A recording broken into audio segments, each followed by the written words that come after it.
राधे राधे। हम लोग का एक सीरीज चल रहा है आस्क मनीष। आप लोग को जो भी यहाँ पे डाउट्स वगैरह होते हैं आप मुझे कमेंट बॉक्स में या फिर डीएम करते हो, तो फिर मैं एक तरीके से फर्दर आस्क मनीष के जो भी एपिसोड रहता है उसमें आपका क्वेश्चन लेके फिर मैं उसको सॉल्व करने की ट्राई करता हूँ। जो भी आपका डाउट होता है मैं उसको बताता हूँ कि कैसे एक तरीके से हम इसको ऐसे देख सकते हैं या फिर ये चीज़ यहाँ होना चाहिए। तो फिर ये फर्दर उसी के बारे में वीडियो है। तो चलिए अब हम लोग बिना देरी किए स्टार्ट करते हैं। एक बात ध्यान रखिएगा, अगर इस वीडियो में कोई भी कंपनी का डिस्कशन होता है तो फिर प्लीज़ आप उसको कोई भी बाई और सेल की तरह मत लीजिएगा। ये बस एक वीडियो एजुकेशनल पर्पज के लिए ही है। प्लीज़ आप लोग अपना रिसर्च वगैरह खुद कीजिएगा। तो फिर चलिए स्टार्ट करते हैं बिना देरी किए। तो फिर सबसे पहला क्वेश्चन है वेट डॉक्टर की तरफ से। इनका सवाल है कि इन संभव स्टील इबिट्टा पर टन गाइडेंस रिड्यूस फ्रॉम 8,000। मतलब ये इनका कहना ये है कि जो संभव स्टील है अपने इस कॉन कॉल में, जो इनका रिसेंट कॉन कॉल हुआ है Q2 FY26 का, वहाँ पे मैनेजमेंट ने 8,000 से उसको घटा के 7,000 कर दिया है अपने इबिट्टा पर टन के गाइडेंस को फॉर द FY26 के लिए। तो फिर क्या ये अच्छा है या फिर बुरा है? तो फिर चलिए हम लोग डिटेल में समझते हैं। तो सबसे पहले आप देखोगे ना, अगर आपने संभव स्टील का Q2 FY26 का कॉन कॉल सुना है और अगर आपने Q1 FY26 का कॉन कॉल सुना है मैनेजमेंट का, तो सबसे पहले अगर हम लोग लास्ट क्वार्टर का बात करें तो कंपनी वहाँ पे बता रही थी कि हम लोग 8,000 इबिट्टा पर टन FY26 के एंड तक पहुँचना चाहते हैं और हमारा रेवेन्यू ग्रोथ वगैरह मान के चलिए 50% रहने वाला है। For the FY26 volume growth हमारा 30% रहने वाला है और हमारा एक तरीके से मान के चलिए आने वाले क्वार्टर्स में, सॉरी आने वाले ईयर्स में और आने वाले क्वार्टर में भी हमारा अच्छा ग्रोथ देखने को मिलेगा और हम FY28 तक जो भी हमारा रेवेन्यू रहेगा FY26 का हम उसका डबल कर देंगे। तो इन द सेंस कि अगर मान के चलिए FY26 में संभव स्टील का अगर 50% ग्रो करता है, ठीक है, तो फिर अगर उनका पूरा ओवरऑल रेवेन्यू मान के चलते हैं FY26 के एंड में पूरे फाइनेंशियल ईयर में अगर हम मान लें कि 2250 करोड़ के आसपास बनता है, ठीक है, तो फिर उनका एक तरीके से डबल कर देंगे। कब तक? FY28 तक। यानी कि एक तरीके से 50% का CAGR ये बन के आएगा FY26, FY27, FY28 में।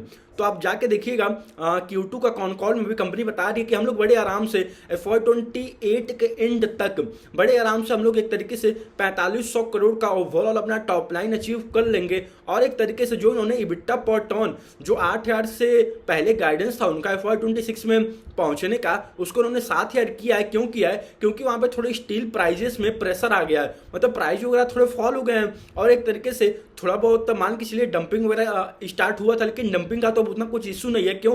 क्योंकि एक तरीके से इंडिया ने कुछ बैन वगैरह लगा रखा है और एक तरीके से मान के चलिए कुछ स्टील सेगमेंट में कुछ सर्टिफिकेट वगैरह होता है। तो फिर जो जिसके पास BIS सर्टिफिकेट वगैरह रहेगा वही एक तरीके से इंडिया में सेलिंग कर पाएगा। तो इसकी वजह से नॉर्म्स वगैरह थोड़े बहुत टाइट हो गए, तो इसकी वजह से आने वाले क्वार्टर्स में भी फायदा मिले। लेकिन कंपनी ने वहाँ ये बताया है कि हम ट्राई करेंगे करने का, लेकिन आप मान के चलिए कंजर्वेटिव साइड में हम लोग 7,000 का इबिट्टा पर टन बड़े आराम से कर लेंगे फॉर द FY26 के लिए। लेकिन अगर आप देखोगे ना कंपनी का जो वॉल्यूम ग्रोथ है 30% गाइडेंस है वो भी स्टिक है फिलहाल के लिए। रेवेन्यू ग्रोथ है 50% ग्रो करने का FY26 में, और जो भी FY28 में डबल करना है FY26 का रेवेन्यू को, तो वो भी एक तरीके से कंपनी स्टिक कर रही है। और थोड़ा सा बस यही प्रॉब्लम हुआ है उनका कि बस उन्होंने इबिट्टा पर टन पे थोड़ा सा मतलब एक तरीके से मान के चलिए हल्का सा उन्होंने अपने गाइडेंस को कम किया है। कम क्या किया है उन्होंने? बस ऐसे बोला है कि हम थोड़ा सा कंजर्वेटिव बेसिस पे जाना चाहते हैं और स्टील प्राइजेस थोड़े से क्रैश हो गए हैं, मतलब क्रैश मतलब थोड़ा सा वहां पे करेक्शन हो गया। तो और देखोगे ना कंपनी को मतलब कहने का ये मतलब है, कंपनी फिर पूरा कॉन्फिडेंस से बता रही है कि हम लोग बड़े आराम से मान के चलिए अपने दिए गए और भी जो मेरे गाइडेंस है उसको मीट कर लेंगे। और कंपनी अपना एक तरीके से कैपेक्स वगैरह बहुत सारी किए जा रही है। अगर आप उनको जाके इन्वेस्टर प्रेजेंटेशन रिसेंट वाला पढ़ोगे Q2 FY26 का, तो आपको वहां पे पता चलेगा कि बहुत सारे एक तरीके से कंपनी कैपेक्स वगैरह प्लान करके रखी है, जो कि मान के चलिए Q4 FY27 में बहुत सारे उनका जो कैपेक्स है वो कंप्लीट हो जाएगा। तो फिर एक तरीके से अगर आप देखोगे ना over the longer period company एक तरीके से फुल्ली अभी भी बुलिश है और एक तरीके से रेवेन्यू गाइडेंस वगैरह नहीं मतलब जो उनका रेवेन्यू गाइडेंस वगैरह है उसको उन्होंने नहीं छेड़ा है और इबिट्टा मार्जिन वगैरह भी मेंटेन है। उनका कहना ये है इबिट्टा मार्जिन हम थोड़ा सा इससे बेटर ही करेंगे, ट्राई करेंगे और हमारा मार्जिन वगैरह मेंटेन रहेगा और हमारा टॉप लाइन 50% से ग्रो होगा। अब लेकिन वही आपको हर एक क्वार्टर में ट्रैक करना पड़ेगा। मान लो इस क्वार्टर में कंपनी ने अपना इबिट्टा मार्जिन का तो एक तरीके से जो इबिट्टा पर टन का अपना गाइडेंस तो हल्का सा एक तरीके से हम मान सकते हैं कि 8 ईयर से लेकर 7 ईयर कर दिया, तो अब वही है, आपको अगले क्वार्टर में देखना पड़ेगा कि कंपनी क्या फिर से कुछ और तो मतलब ना गाइडेंस वगैरह के साथ छेड़छाड़ तो नहीं कर रहा है। क्योंकि मान लो अगर आने वाले क्वार्टर में भी कंपनी का जो गाइडेंस वगैरह है 50% ग्रो करने का, वॉल्यूम ग्रोथ और 30% प्लस ग्रो करने का, इबिट्टा मार्जिन एक तरीके से इंप्रूव करने का और पैट मार्जिन इंप्रूव करने का, अगर यहाँ भी कुछ ज्यादा मतलब एक तरीके से छेड़छाड़ हुआ तो फिर एक तरीके से मान के चलिए मे भी फर्दर प्रॉब्लम में भी क्रिएट हो सकता है। लेकिन वही है, यहाँ पे कंपनी का मेन कहना भी था हम फिलहाल के लिए अपना इबिट्टा पर टन इसलिए कम कर रहे हैं गाइडेंस को, क्योंकि एक तरीके से मान के चलिए थोड़ा स्टील प्राइस वगैरह क्रैश हो गए हैं, थोड़े कम हो गए, तो उसकी वजह से हमको थोड़ा सा एक तरीके से मे भी हल्का सा में लो देखने को मिला है इन द सेंस कि इबिट्टा पर टन वगैरह।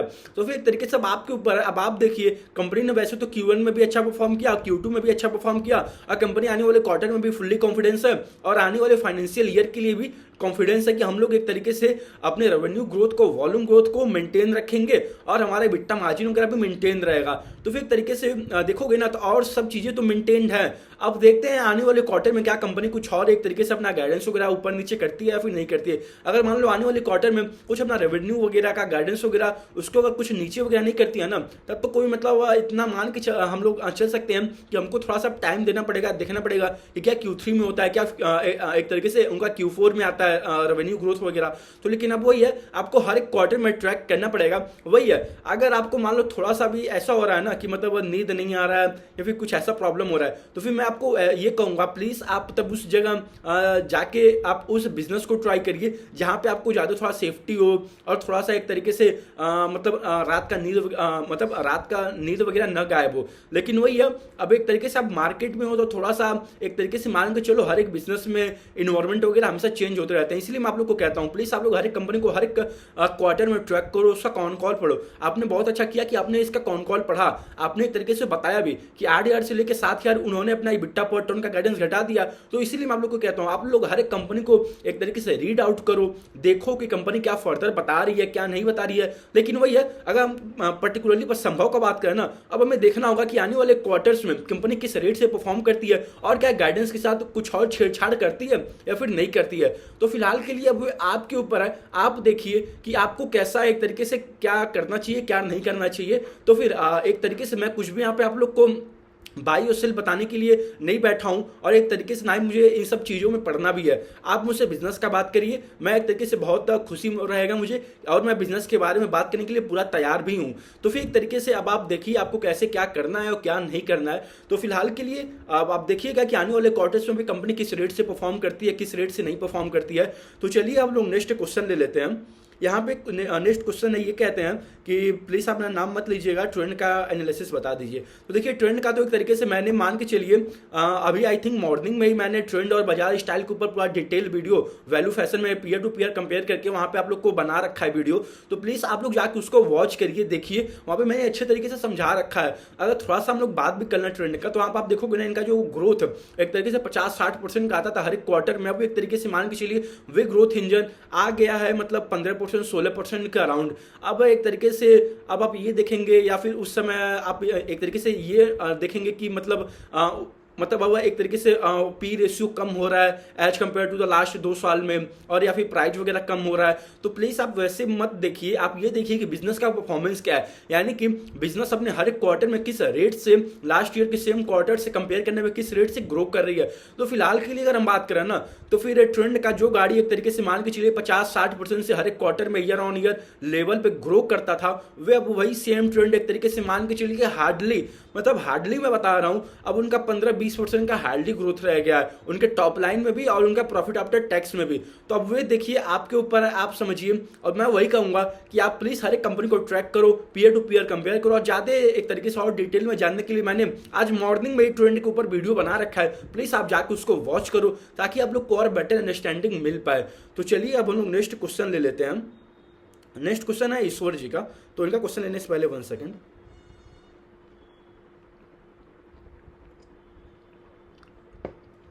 तो ईश्वर जी मतलब ये लिखे हुए हैं, हेलो मनीष जी, मेरा उम्र 35 है, मुझे इक्विटी इन्वेस्टमेंट में इंटरेस्ट है। बहुत बढ़िया। मैं गवर्नमेंट जॉब करता हूँ, मेरे पास दिन में सिर्फ 2 से 3 घंटे फ्री होते हैं। इन 2 से 3 घंटे का मैं कैसे मैनेजमेंट करूं कि मैं मेरे इक्विटी पोर्टफोलियो को बढ़ा सकूं। और सर टाइम की कमी के कारण मैं ज़्यादा कंपनी को ट्रैक नहीं कर पाता हूं। मुझे कोई प्रोसेस बता सकते हैं कि मैं ज़्यादा से ज़्यादा कंपनी को कैसे ट्रैक कर सकूं? तो फिर देखिए इस और ऐसी बात है, आप मतलब एक तो आप मतलब गवर्नमेंट जॉब करते हो और एक तरीके से आपको दिन में वही मतलब 2-3 घंटे ही मिल पाते हैं। तो सबसे बेटर आप ये प्लीज़ आप किसी एक टूल का भी इस्तेमाल करिए, इन द सेंस कि आप मतलब आज के समय में बहुत सारे एआई वगैरह आ गए हैं, लेकिन मैं प्रीफर करूंगा आप एआई पे ज़्यादा ना फोकस करके आप पहले स्टार्ट करिए। स्टार्ट इन द सेंस कि आप पहले मान लो ऐसा करो इस मंथ में, ठीक है, आप एक टारगेट रखो कि जो आपको 2-3 घंटे रोज मिल रहा है ना, आप इसी को अच्छे तरीके से यूटिलाइज करो। या फिर आज के समय में बहुत सारे ना वेबसाइट वगैरह अवेलेबल है, इन द सेंस कि स्क्रीनर है, फिर ठीक है आप स्क्रीनर पे जाओ, कोई कंपनी सर्च करो, मान लो रिलायंस है तो आप रिलायंस इंडस्ट्री सर्च करो, उस पर क्लिक करो, फिर आप नीचे आओ डॉक्यूमेंट सेक्शन में जाओ, डॉक्यूमेंट सेक्शन में जाने के बाद आप वहाँ पर उनका कॉन कॉल ओपन करो, उस कॉन कॉल को रीड आउट करो। ठीक है, आप उस कॉन कॉल को जब रीड आउट कर रहे हो ना, आप जो जो उसके बारे में आपने पढ़ा, स्क्रीनर पे ही आपको ऊपर नोटबुक का ऑप्शन मिलता है, आप उस पर क्लिक करो। ठीक है, तो आप पर्टिकुलरली जो भी आपने एक तरीके से उस समय पढ़ा रिलायंस के बारे में या फिर और भी किसी कंपनी के बारे में, आप वहां पे लिख दो अपना जो भी आपने पढ़ा, हिंदी इंग्लिश जैसे भी आपको वहां लिखना है लिख दो, सेव कर दो। ठीक है, अब आप देखोगे ना आपने जो सेव किया है, जो आपने उस समय पढ़ा होगा ना, अगर आपको गो थ्रू करना होगा ना, आप बड़े आराम से बस एक बार गए स्क्रीनर पे, फिर वहां पे आपने रिलायंस इंडस्ट्री ओपन किया, आप वहीं आप देखिएगा नोटबुक का ऑप्शन है ऊपर, I think right hand side में एकदम टॉप पे होगा, फिर आप उसमें जैसे क्लिक करोगे ना, आपने जो जो लिखा होगा ना, जो जो पढ़ के आपको एकदम सीधा वहां पे दिख जाएगा। तो आप ऐसे करके थोड़ा सा आप टूल वगैरह का इस्तेमाल करके ना, आप क्या करिए, ये ट्राई करिए आप इस महीने में, ठीक है, आप अपना एक ये बना लीजिए कि मैं इस महीने में टोटल 50 कंपनी का कॉन कॉल रीड आउट करूंगा। ठीक है, आप ऐसा करिए, कोई भी 50 कंपनी हो सकता है, large cap, small cap, mid cap, no matter, कोई भी मैटर नहीं करता है आपको। और सबसे मेन बात, आप उस बिजनेस को ज्यादा, ये जो मैं बता रहा हूं आपको, जो 50 बिजनेस, आप जो 50 बिजनेस स्टडी करोगे ना, आप यहां पे वे ट्राई करिएगा कि मतलब जिस इंडस्ट्री में आपको ज्यादा नॉलेज हो, मान लीजिए अगर आपको ज्यादा वैल्यू फैशन में आइडिया है, ठीक है, आपको वहां पे मजा आता है पढ़ने में, तो आप वैल्यू फैशन के कंपनीज वहां पे पढ़िए। ठीक है, अगर आपको वॉच के बारे में समझ में आता है तो वॉच इंडस्ट्री के बारे में पढ़िए। ठीक है, अगर आपको एक तरीके से ज्वेलरी के बारे में समझ में आता है तो ज्वेलरी के बारे में पढ़िए। अगर आपको पावर सेक्टर के बारे में समझ में आता है तो फिर आप पावर सेक्टर देखिए। लेकिन वे आपके ऊपर है कि आपको किस इंडस्ट्री में ज्यादा इंटरेस्ट है और आपको पढ़ने में मजा भी आ रहा है और आपका एक तरीके से और भी बाकी लोगों से ज्यादा उसमें अच्छा एक तरीके से ना, मान के चलिए उसमें मन लगा रहेगा। इन द सेंस कि अगर मान लो अगर आप मुझसे पूछोगे ना, तो मैं एक तरीके से वैल्यू फैशन, घड़ी वाला कंपनी हो गया या फिर बैग वाले कंपनी हो गए या फिर एक तरीके से एफएमसीजी कंपनी हो गए, इन सबको पढ़ने में मुझे ज्यादा मजा आता है as compare to the power हो गया, ये सब इंफ्रा वाले हो गए। तो फिर मैं वही कहूंगा, आप इस महीने में क्या करो, पहले आप 50 कंपनी पढ़ो, उसका कॉन कॉल रीड आउट करो इस क्वार्टर का। ठीक है, आपने जिस कंपनी का जो कॉन कॉल में पढ़ा, जो आपने सुना, ठीक है, आप उसको वही स्क्रीनर पे जाओ, उसका नाम सर्च करो और वहां पे नोटबुक पे क्लिक करो और वहां पे लिख दो कि मैंने ये इस क्वार्टर में पढ़ा और एक तरीके से कंपनी ने ये एक तरीके से गाइडेंस दे रखा है आने वाले क्वार्टर्स के लिए, और एक तरीके से अभी फिलहाल के लिए कंपनी इस रेट से ग्रो कर रही है। और एक तरीके से आप लोग वहां पे पीयर टू पीयर आप क्या करिए, पीयर टू पीयर कंपेयर करके वहीं पे आप नोट करके लिख दीजिए, छोड़ दीजिए, आप उसको सेव कर दीजिए। ठीक है, अब आप जैसे ही अगले क्वार्टर में जाओगे ना, तो अब जब अगले क्वार्टर में आप जाओगे तो आपको अगर पुराना वाला रिवाइज करना होगा तो आप तुरंत गए स्क्रीनर पे, वही पर्टिकुलर कंपनी का नेम डाले, वहां पे नोटबुक पे क्लिक किया आपने, फिर आपको Q2 का जो जो आपने लिखा होगा ना, जो जो आपने पढ़ के लिखा होगा, आप वहां पे बस एक बार में ही मतलब मान लो मुश्किल से 10 सेकंड फिर आपको लगेगा सारा रिकॉल कर दे में आपने लास्ट क्वार्टर में क्या पढ़ा था। तो आपको ना इससे बहुत टाइम बचेगा। फिर आप वही सेम कंपनी अगले क्वार्टर में फिर आप एक तरीके से उसका कॉन कॉल पढ़ोगे तो फिर वहां लिख दो एक तरीके से मैंने ये चीज पढ़ा, XYZ ये हुआ, और एक तरीके से पीयर टू पीयर कंपेयर करने पे ये कंपनी पहले पा रहा है या दूसरे पा रहा है, इसका कुछ गाइडेंस कम हुआ या इसका कुछ गाइडेंस कम मतलब ऊपर नीचे हुआ, आप ऐसे करके वहां लिखते जाओ। ठीक है, तो आप क्या करो, इस क्वार्टर में 50 मतलब इस मंथ में आप 50 कंपनी पढ़ो, उनका कॉन कॉल रीड आउट करो। ठीक है, फिर आप देखो कि आप उसको वहां पे कंपेयर करो। सबसे मेन चीज आप कंपेयर करो कि लास्ट फ्यू क्वार्टर में क्या ग्रोथ है और मैनेजमेंट कॉन कॉल में क्या बता रहा है कि आने वाले टाइम में क्या ग्रोथ होगा। ठीक है, फिर आप इस महीने में 50 कंपनी जैसे ही पढ़ोगे तो अगले मंथ का आप ये टारगेट बना के रखो कि अगले मंथ में मुझे 65 कंपनी उसी 3 घंटे में पढ़ना है। आप जब धीरे धीरे कॉन कॉल वगैरह रीड आउट करोगे ना तो आपको बहुत आइडिया मिल जाएगा, इन द सेंस कि आपको बहुत चीजें समझ में आने लगेंगी कि मतलब एक तरीके से अब मुझे क्या क्या देखना होता है कॉन कॉल में। कॉन कॉल में ज्यादातर आप ज्यादा यही फोकस करिए कि क्या एक तरीके से टॉप लाइन ग्रोथ है, क्या एक तरीके से उसका EBITDA मार्जिन आने वाला है गाइडेंस में इन द टर्म की कंपनी क्या अपना गाइडेंस दे रही है, EBITDA मार्जिन हमारा ये रहेगा। फिर आप ये सब चीजें देख के अपना नोट्स बना के वहां पर लिख लो, और एक तरीके से आप ये जो नोट्स रहेंगे ना आप एक तरीके से किसी भी डिवाइस से, मोबाइल, लैपटॉप, कहीं से भी आप उसको एक्सेस कर सकते हो। तो एक तरीके से आपका इससे बहुत टाइम बचेगा, मेरे कहने का मतलब ये, क्योंकि आप खुद बता रहे हो आपको 2 से 3 घंटा ही मिलता ही है। तो आप तरीके से पहले आप 50 कंपनी इस महीने में पढ़ो, जो आप पढ़ रहे हो उसके बारे में वहां पे नोट्स बना के लिख दो।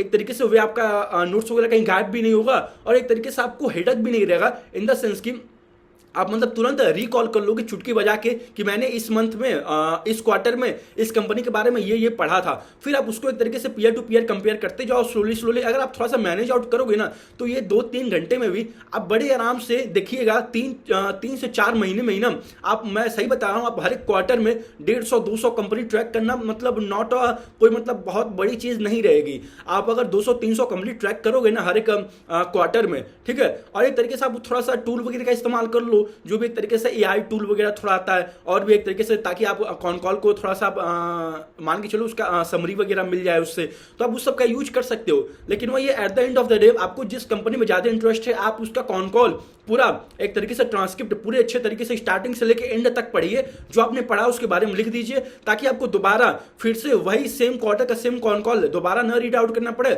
आप तुरंत जान जाओ कि आपने उस समय क्या पढ़ा हुआ था, और आने वाले क्वार्टर्स में जब भी नंबर्स आएगा जो आपने लास्ट कॉन कॉल में पढ़ा होगा उसका आप कंपेयर कर लो कि कंपनी क्या उसके हिसाब से जा रही है या फिर नहीं जा रही है। अगर जा रही है तो ठीक है, अगर नहीं जा रही है तब कोई बात ही नहीं है, तो फिर से आप एक तरीके से वहां पे लिख के रख लो कि ये चीज बताया था, ये नहीं हुआ है, अब मैं अगले क्वार्टर में ट्रैक करूंगा, मैं इसका कॉन कॉल रीड आउट करूंगा, तो फिर देखूंगा कि क्या इनका आता है ग्रोथ वगैरह। तो ऐसे ही आप करते करते जाओगे ना तो स्लोली आपका हैबिट बनता जाएगा। तो मैं ये नहीं कह रहा हूं कि आप एक तरीके से पूरा अपना दिन ही दे दो। आपके पास अगर मान लो आप गवर्नमेंट जॉब कर रहे हो, आपके पास 2-3-4 घंटे ही है, तो आप इसमें थोड़ा सा यूटिलाइज करो। इस 2-3-4 घंटे में ज्यादा से ज्यादा फोकस करो, कॉन कॉल रीड आउट करो हर एक कंपनी का, और ज्यादा आप कॉन कॉल उसका रीड आउट करो जिसमें ज्यादा आपको इंटरेस्ट हो। आप ज्यादा अगर मान लो अगर आपको पावर इंफ्रा आपको भी नहीं मतलब बिल्कुल अच्छा ही नहीं लगता है उसका, अगर आप इन्वेस्टर प्रेजेंटेशन देख के थोड़ा सा मतलब अच्छा ही नहीं लग रहा है ना, आपको अंदर से फीलिंग ही नहीं आ रहा है, तो आप उसको हटा दो, सीधी हटा दो, कोई दिक्कत नहीं है। मार्केट में 6000 प्लस कंपनी लिस्टेड है, उसमें से आपको ऐसा होगा ही नहीं कि एक तरीके से आपको कुछ और ना समझ में आए और आपको एक तरीके से इंडस्ट्री में ना नॉलेज मिले। तो वही बात है, आपका जहां इंटरेस्ट बने, आपको एक तरीके से ना आप किसी कंपनी का अगर इन्वेस्टर प्रेजेंटेशन ओपन करोगे ना, आपको वहां पे लगेगा कि हाँ भाई ये थोड़ा पढ़ने में मुझे अच्छा लग रहा है। अगर ऐसा हो रहा है तो फिर उसके बाद और आप उसको डीप डाइव करो, अच्छे तरीके से समझो उसका, फिर कॉन कॉल पढ़ो, फिर आप लोग उसका आप क्या करो एक तरीके से उसका पीयर टू पीयर कंपेयर भी करो, इन द सेंस कि आप ये देखो कि उसके पीयर ग्रुप में कौन सी कंपनी है जो हाई रेट से ग्रो कर रही है। और एक तरीके से आज के समय में बहुत सारे एक तरीके से मान के चलिए यूट्यूब पे, एक्स पे बहुत सारे लोग हैं जो एक तरीके से पीयर टू पीयर कंपेयर करके वीडियोस वगैरह भी बनाते हैं, तो आप वहां से भी हेल्प आउट ले सकते हो। वहां पे आप देख लीजिए कि क्या वे लोग बोल रहे हैं पीयर टू पीयर कंपेयर में, फिर आप उसके बाद अपना रीड आउट कर लीजिए, फिर आप उसका जाके कॉन कॉल देख लीजिए जल्दी से कि क्या कंपनी बता रही है, फिर आप उसका नोट्स बना के लिख लीजिए। लेकिन ये आपके पास अगर 2 से 3 घंटे हैं तो मैं यही सलाह दूंगा कि आप पहले स्टार्ट करिए, पहले आप इस महीने 50 कंपनी पढ़िए, और एक कंपनी पढ़ने में मुश्किल से मैं बता रहा हूं आपको 2 से 3-4 घंटे ही लगेंगे ज्यादा से ज्यादा। यानी आप मान के चलिए एक दिन में ना आप अगर आप एक कंपनी भी पढ़ लोगे ना तो ठीक है, आप उसके बारे में लिख के रख लो, फिर अगले दिन आप नया कंपनी पढ़ो, उसके बारे में देखो क्या बात हुआ है, फिर आप उसका लिख के रख लो। तो आप ऐसे ही करते करते जाओगे तो आपको एक तरीके से जब आने वाले क्वार्टर्स में ना बहुत हेल्प होगा, इन द सेंस कि आप जैसे 50 कंपनी इस मंथ में ट्रैक करोगे ना तो आने वाले क्वार्टर में वे 50-60 कंपनी आप बड़े आराम से नेक्स्ट क्वार्टर में ट्रैक आउट कर लोगे, क्योंकि आपके पास 2-3 घंटे समय तो है, उतना बहुत है एक दिन में 2-3 कॉन कॉल निपटाने के लिए। लेकिन वही है आपके ऊपर है कि आपको कैसे अपना टाइम वगैरह यूटिलाइज करना है। अगर आपको और भी कुछ डाउट वगैरह होता है तो आप मुझे डीएम कर दीजिएगा, मैं फर्दर और अच्छे तरीके से एक्सप्लेन करके डिटेल वीडियो और बना दूंगा। तो फिर चलिए अब हम लोग फिलहाल के लिए यहीं तक रखते हैं, थोड़ा ये लंबा वीडियो भी बन गया है। तो फिर और भी जो आप लोग का क्वेश्चन वगैरह होगा आप लोग मुझे कमेंट कर दीजिएगा, या फिर आप मुझे एक्स पे मैसेज कर दीजिएगा।